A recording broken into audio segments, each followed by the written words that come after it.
एक ओंकार सतनाम करता पुरख निरभौ निर्वैर अकाल मूरत अजूनी सैभंग गुरप्रसाद जप आद सच जुगाद सच है भी सच नानक होसी भी सच। वाहिगुरू जी का खालसा वाहिगुरू जी की फतेह। Dear students, in this video I am going to cover very important question of bank reconciliation chapter. First of all, write this question in your notebook and pause up this video. After writing down the question, you will again turn on the video. You will play back the video. So write down the question in your notebook, pause the video. After writing the question, again play back the video. So question is, and we are going to solve this question right now. The question, before starting the question, you should prepare format adequately, and the format for the bank reconciliation chapter is you have to write bank reconciliation statement of ਜਿਹੜੀ ਵੀ company ਹੋਏਗੀ of Advani and company, ਜਿੱਦਾਂ question ਦੇ ਵਿੱਚ as on 31st December 2017। ਸੋ ਇਹ question ਹੈ, ਤੁਸੀਂ ਇਹ ਲਿਖਣ ਲੱਗੇ ਹੋ ਐਂਡ ਫਾਰਮੈਟ ਕੁਝ ਇਸ ਤਰ੍ਹਾਂ ਰਹੇਗਾ। Bank reconciliation statement of JD company as on 31st December 2017। So the पहला first point is the bank passbook as amount to ₹10636। The first point is bank passbook amount to 10636। You will write here balance as per passbook। ਤੁਹਾਨੂੰ passbook ਦਾ balance ਦਿੱਤਾ ਹੋਇਆ, balance as per passbook 10636। सो इनू positive item च लिख दोगे 10636। Then second point is 3 checks of 135। ਤੁਹਾਡੇ ਕੋਲ 3 check ਲਗਾਏ। ਪਹਿਲਾ ਪੁਆਇੰਟ ਦਾ ਮਤਲਬ ਦੇਖਿਓ, 3 ਚੈੱਕ ਡਰਾ ਕਰੇ। ਡਰਾ ਦਾ ਮਤਲਬ ਹੈ ਫਾੜਨਾ। ਚੈੱਕ ਫਾੜ ਕੇ ਦਿੱਤੇ 29 ਦਸੰਬਰ ਨੂੰ। ਲੱਗ ਕਦੋਂ ਤੱਕ ਜਾਣੇ ਚਾਹੀਦੇ? 31 ਦਸੰਬਰ ਨੂੰ, ਕਿਉਂਕਿ ਅਸੀਂ BRS 31 ਦਸੰਬਰ ਨੂੰ ਬਣਾ ਰਹੇ ਹਾਂ। ਕਿਉਂਕਿ ਸਾਨੂੰ ਕੁਐਸਚਨ 'ਚ ਦਿੱਤਾ ਹੋਇਆ 31 ਦਸੰਬਰ। ਤੁਹਾਨੂੰ 30 ਨਵੰਬਰ ਵੀ ਕਿਆ ਹੋ ਸਕਦਾ ਹੈ, 30 ਸੈਪਟੈਂਬਰ, 31 ਅਕਤੂਬਰ, ਕੁਝ ਵੀ ਕਿਆ ਹੋ ਸਕਦਾ ਹੈ। ਮੀਨਸ ਸਾਨੂੰ ਕੁਐਸਚਨ 31 ਦਸੰਬਰ ਕਿਹਾ ਤਾਂ ਅਸੀਂ 31 ਦਸੰਬਰ ਨੂੰ ਸੋਚ ਕੇ ਚੱਲਾਂਗੇ। ਤੁਹਾਨੂੰ ਕੁਐਸਚਨ 'ਚ ਕਿਆ ਬੈਲੈਂਸ ਐਸ ਪਰ ਪਾਸਬੁੱਕ 10636 ਹੈ। ਤੁਸੀਂ 3 ਚੈੱਕ ਫਾੜ ਕੇ ਦਿੱਤੇ। 3 cheque issued but not yet presented. Drawn issue ਇੱਕੋ ਹੀ ਮਤਲਬ ਹੁੰਦਾ, ਇਹਦਾ ਮਤਲਬ ਹੁੰਦਾ ਫਾੜਨਾ। Cheque issued / drawn but not yet presented. ਹੁਣ ਇਹਦਾ ਮਤਲਬ ਕੁਐਸਚਨ ਦੇ ਵਿੱਚ ਧਿਆਨ ਨਾਲ ਦੇਖਣਾ, ਤੁਸੀਂ 3 ਚੈੱਕ ਫਾੜ ਕੇ ਰੱਖੇ। ਮੀਨਸ ਕਿਸੇ ਨੂੰ ਪੈਸਾ ਦੇਣਾ ਸੀ ਤਾਂ ਹੀ ਚੈੱਕ ਫਾੜ ਕੇ ਦਿੰਦੇ ਹਾਂ ਅਸੀਂ। 3 ਚੈੱਕ ਫਾੜੇ 29 ਦਸੰਬਰ ਨੂੰ। ਕਦੋਂ ਤੱਕ ਚੈੱਕ ਲੱਗ ਜਾਂਦੇ ਤਾਂ ਸਾਡੀ ਕੋਈ ਗਲਤੀ ਮੰਨੀ ਨਹੀਂ ਜਾਣੀ ਸੀਗੀ। 31 ਦਸੰਬਰ ਤੱਕ ਜੇ ਚੈੱਕ ਲੱਗ ਜਾਂਦੇ ਤਾਂ ਕੋਈ ਗਲਤੀ ਨਹੀਂ ਮੰਨੀ ਜਾਣੀ ਸੀ। ਤੁਸੀਂ ਚੈੱਕ ਫਾੜੇ, ਕੈਸ਼ ਬੁੱਕ ਘਟਾਈ, ਕਿਉਂਕਿ ਪੈਸਾ ਤਾਂ ਤੁਹਾਡੇ ਕੋਲੋਂ ਜਾ ਰਿਹਾ। ਪਰ ਉਹਨਾਂ ਬੰਦਿਆਂ ਨੇ ਜਾ ਕੇ ਪ੍ਰੈਜ਼ੈਂਟ ਕਦੋਂ ਕਰੇ ਚੈੱਕ? 7 ਜਨਵਰੀ ਨੂੰ। ਜਿੰਨਾ ਲੋਕਾਂ ਨੂੰ ਤੁਸੀਂ ਚੈੱਕ ਦਿੱਤੇ ਨਾ, ਸਪੋਜ਼ ਮੈਂ ਸੈਲਰੀ ਦਿੱਤੀ ਆਪਣੇ EMPLOYEES ਨੂੰ, ਸੈਲਰੀ ਦੇਤੀ 29 ਦਸੰਬਰ ਨੂੰ। ਜੇ ਤਾਂ ਮੇਰੇ ਬੈਂਕ ਖਾਤੇ 'ਚੋਂ ਪੈਸਾ 31 ਦਸੰਬਰ ਤੋਂ ਪਹਿਲਾਂ ਨਿਕਲ ਗਿਆ ਹੁੰਦਾ, ਕੋਈ ਗਲਤੀ ਨਹੀਂ ਮੰਨੀ ਜਾਣੀ ਸੀ। ਬਟ ਮੇਰਾ ਪੈਸਾ ਕਦੋਂ ਜਾ ਕੇ ਨਿਕਲਿਆ? 7 ਜਨਵਰੀ ਨੂੰ, ਕਿਉਂਕਿ ਉਹਨਾਂ ਨੇ ਚੈੱਕ ਲੇਟ ਲਗਾਏ।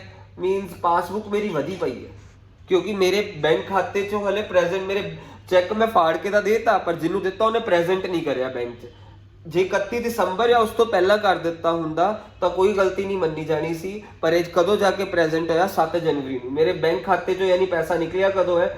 7 ਜਨਵਰੀ ਨੂੰ। ਮੀਨਸ 31 ਦਸੰਬਰ ਨੂੰ ਮੇਰੀ ਪਾਸਬੁੱਕ ਵਧੀ ਪਈ ਹੈ। ਅਸੀਂ ਬੈਲੈਂਸ ਪਾਸਬੁੱਕ ਦਾ ਦਿੱਤਾ, ਪਾਸਬੁੱਕ ਬਾਰੇ ਸੋਚ ਰਹੇ ਹਾਂ, ਪਾਸਬੁੱਕ ਵਧੀ ਪਈ ਹੈ। ਠੀਕ ਕਰਨ ਲਈ ਅਸੀਂ ਕੀ ਕਰਾਂਗੇ? ਮਾਈਨਸ। ਸਾਡੇ ਕੋਲ 3 ਚੈੱਕ ਸੀ। ਪਹਿਲਾ ਚੈੱਕ 135 ਦਾ, ਦੂਸਰਾ ਚੈੱਕ 989 ਦਾ, ਤੀਸਰਾ ਚੈੱਕ 2735 ਵਾਲਾ। ਅਸੀਂ ਸਾਰਿਆਂ ਨੂੰ ਪਲੱਸ ਕਰਾਂਗੇ। 5 + 5 10 + 9 19, 1 कैरी हो गया। 8 + 3 11 + 1 12 + 3 15, 1 अगेन कैरिड। 7 + 9 16 + 2 18, 3859। 3859 ਪਾਸਬੁੱਕ ਵਧੀ ਪਈ ਹੈ। ਠੀਕ ਕਰਨ ਲਈ ਮਾਈਨਸ ਕਰ ਦਾਂਗੇ 3859 ਦੇ ਨਾਲ। ਅਗਲਾ ਪੁਆਇੰਟ ਦੇਖਣਾ, 2 ਚੈੱਕ ਮੈਂ ਡਿਪੋਜ਼ਿਟ ਕਰਵਾਏ। 2 ਚੈੱਕ ਡਿਪੋਜ਼ਿਟਡ ਔਨ 29 ਦਸੰਬਰ। ਜਦੋਂ ਤੁਸੀਂ ਬੱਚਿਆਂ ਨੇ ਮੈਨੂੰ ਫੀਸ ਦਿੱਤੀ ਤਾਂ ਮੈਂ 29 ਦਸੰਬਰ ਨੂੰ 2 ਚੈੱਕ ਬੈਂਕ 'ਚ ਡਿਪੋਜ਼ਿਟ ਕਰਵਾਤੇ। ਪਰ ਹੋਇਆ ਕਿ ਉਹ ਕਲੀਅਰ ਕਦੋਂ ਕਰੇ ਬੈਂਕ ਨੇ? 7 ਜਨਵਰੀ ਨੂੰ। ਮੀਨਸ ਮੈਂ ਚੈੱਕ ਬਾਕਸ 'ਚ ਜਮ੍ਹਾਂ ਕਰਾਇਆ 29 ਦਸੰਬਰ ਨੂੰ, ਪਰ ਛੁੱਟੀਆਂ ਆ ਗਈ, ਨਿਊ ਈਅਰ ਦੀਆਂ, ਬੈਂਕ ਸਟ੍ਰਾਈਕਸ ਹੋ ਗਈ, ਕੁਛ ਇੱਦਾਂ ਦਾ ਸੀਨ ਹੋ ਗਿਆ ਹੋਏਗਾ ਕਿ ਬੈਂਕ ਨੇ ਜਾ ਕੇ ਉਹ ਕਦੋਂ ਕਲੀਅਰ ਕਰੇ? 7 ਜਨਵਰੀ ਨੂੰ। ਚੈੱਕ ਡਿਪੋਜ਼ਿਟ ਤਾਂ ਕਰਾਤੇ, ਪਰ 31 ਦਸੰਬਰ ਤੋਂ ਪਹਿਲਾਂ ਕਲੀਅਰ ਨਹੀਂ ਹੋਏ ਡਿਪੋਜ਼ਿਟਡ।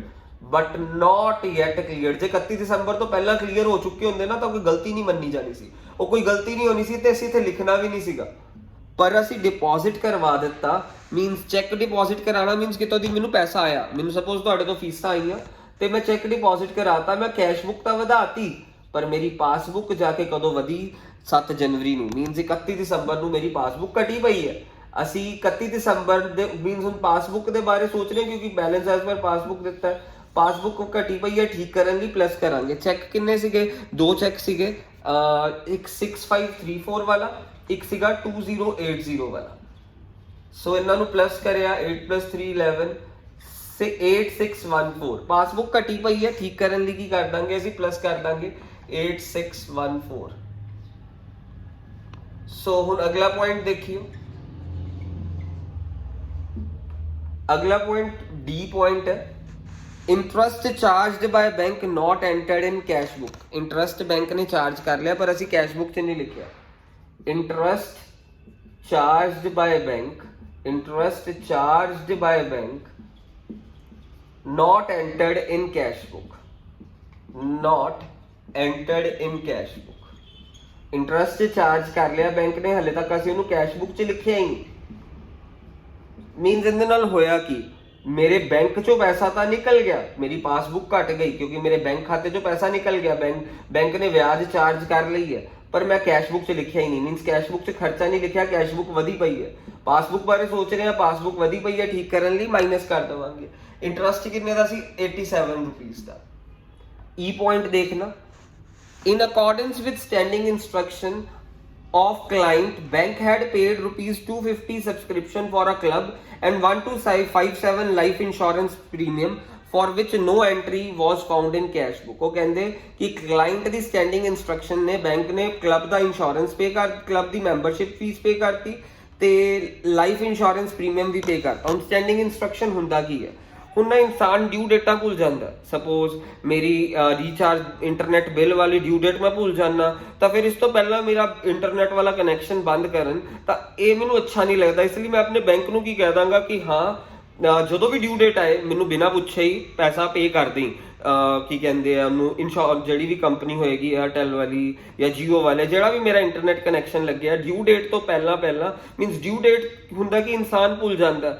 ਇਨਸਾਨ ਜੇ ਭੁੱਲ ਗਿਆ, ਹੁਣ ਸਪੋਜ਼ ਮੈਂ ਇੰਟਰਨੈਟ ਕਨੈਕਸ਼ਨ ਦੀ ਡਿਊ ਡੇਟ ਭੁੱਲ ਜਾਵਾਂ ਤਾਂ ਹੋਊਗਾ ਕਿ ਇੰਟਰਨੈਟ ਉਸ ਦਿਨ ਬੰਦ ਕਰ ਦੂਗੇ, ਉਹ ਪ੍ਰੋਬਲਮ ਦਾ ਇਸ਼ੂ ਹੋਏਗਾ। ਇਹ ਪ੍ਰੋਬਲਮ ਤੋਂ ਬਚਣ ਦੇ ਲਈ ਮੈਂ ਆਪਣੇ ਬੈਂਕ ਨੂੰ ਪਹਿਲਾਂ ਹੀ ਕਹਿ ਸਕਦਾ ਕਿ ਹਾਂ ਮੈਨੂੰ ਬਿਨਾਂ ਪੁੱਛੇ ਹੀ ਡਿਊ ਡੇਟ ਤੇ ਮੇਰੇ ਬੈਂਕ ਖਾਤੇ 'ਚੋਂ ਪੈਸਾ ਕੱਟ ਕੇ ਰਿਲਾਇੰਸ ਨੂੰ ਜਾਂ ਜੀਓ ਨੂੰ, ਜਿਹੜੀ ਵੀ ਕੰਪਨੀ ਦਾ ਇੰਟਰਨੈਟ ਕਨੈਕਸ਼ਨ ਲੱਗਿਆ ਉਹਨੂੰ ਪੇ ਕਰਦੀ। ਇਹਨੂੰ ਕਹਿੰਦੇ ਆ ਸਟੈਂਡਿੰਗ ਇੰਸਟਰਕਸ਼ਨ।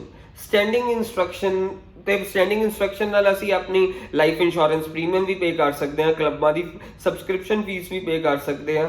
ਸੋ ਇੰਸ਼ੋਰੈਂਸ ਪ੍ਰੀਮੀਅਮ ਦੀ ਵੀ ਡਿਊ ਡੇਟ ਬੰਦਾ ਭੁੱਲ ਜਾਂਦਾ, ਇਸ ਲਈ ਬੈਂਕ ਨੂੰ ਪਹਿਲਾਂ ਹੀ ਸਟੈਂਡਿੰਗ ਇੰਸਟਰਕਸ਼ਨ ਲਗਾ ਦਿੰਦਾ, ਡਿਊ ਡੇਟ ਤੇ ਮੇਰੇ ਬਿਨਾਂ ਪੁੱਛੇ ਹੀ ਪੈਸੇ ਕੱਟ ਦੇਣੇ। ਤੇ ਇਦਾਂ ਹੀ ਬੈਂਕ ਨੇ ਕੀ ਕਹਿੰਦੇ ਆ ਪੇਮੈਂਟ ਪੇ ਕਰੀ ਈ ਪੁਆਇੰਟ ਦੇ ਵਿੱਚ, ਕਲੱਬ ਨੂੰ ਪੇ ਕਰੀ ਸਬਸਕ੍ਰਿਪਸ਼ਨ ਫੀਸ ਤੇ 1257 ਲਾਈਫ ਇੰਸ਼ੋਰੈਂਸ ਪ੍ਰੀਮੀਅਮ ਪੇ ਕਰ ਦਿੱਤਾ। ਅਸੀਂ ਕੀ ਲਿਖਾਂਗੇ? Direct payment by bank on standing instruction. Direct payment by bank on standing instruction. Direct payment by bank on standing instruction.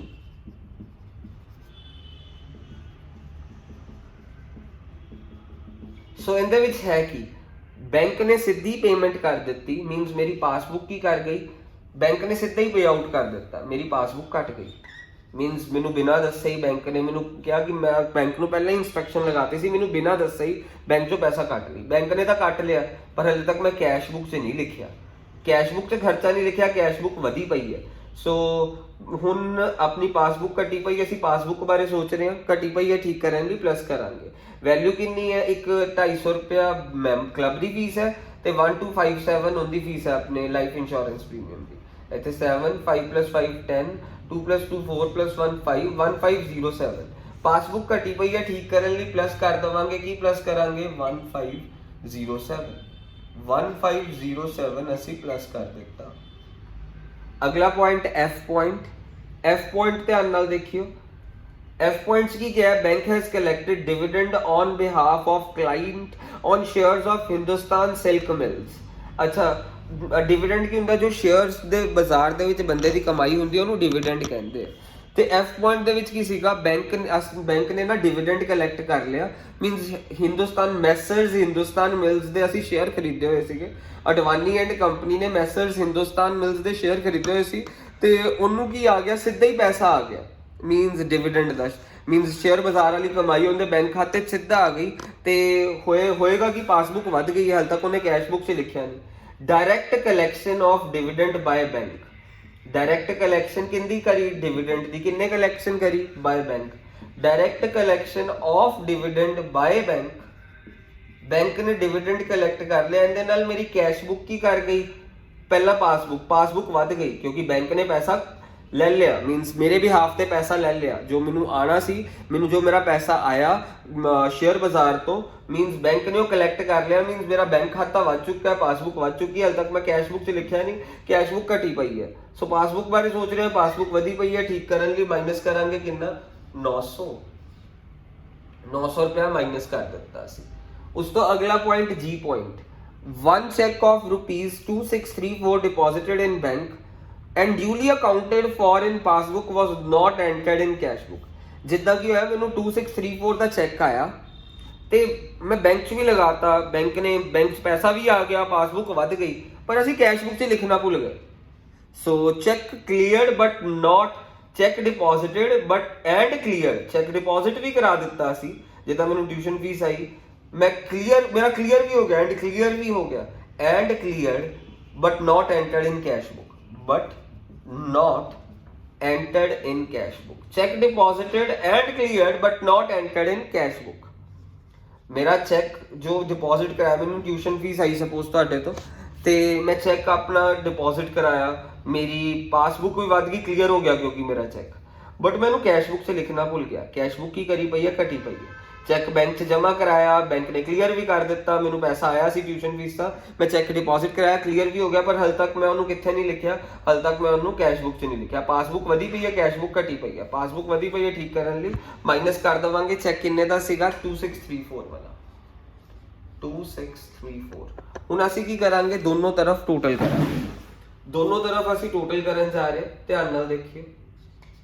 So now the last step, ਤੁਸੀਂ balance ਕੱਢਣਾ। ਹੁਣ ਆਪਾਂ ਦੋਨੋਂ ਤਰਫ ਟੋਟਲ ਕਰ ਰਹੇ ਹਾਂ, ਵੱਡਾ ਟੋਟਲ ਦੋਨੋਂ ਤਰਫ ਲਿਖ ਦੇਣਾ, 6 + 4 10 + 7 17, 1 ऊपर कैरी हो गया, 3 + 1 4 + 1 5, then 5 + 6 11 + 6 17, 1 ऊपर कैरी हो गया, then 8 + 1 9 9, 8 + 1 9 + 1 10, 1 ऊपर कैरी हो गया, एंड मेरे को की रह गया 20757, और दोनों तरफ लिखना 20757, मीन्स मैं इस तरफ का टोटल कराया, 6 + 4 10 + 7 17, 1 ऊपर चला गया, 3 + 1 4 4 + 1 5, इतने 5 आ गया, देन 6 + 5 11 + 6 17, 1 ऊपर चला गया, देन 8 + 1 9 + 1 10,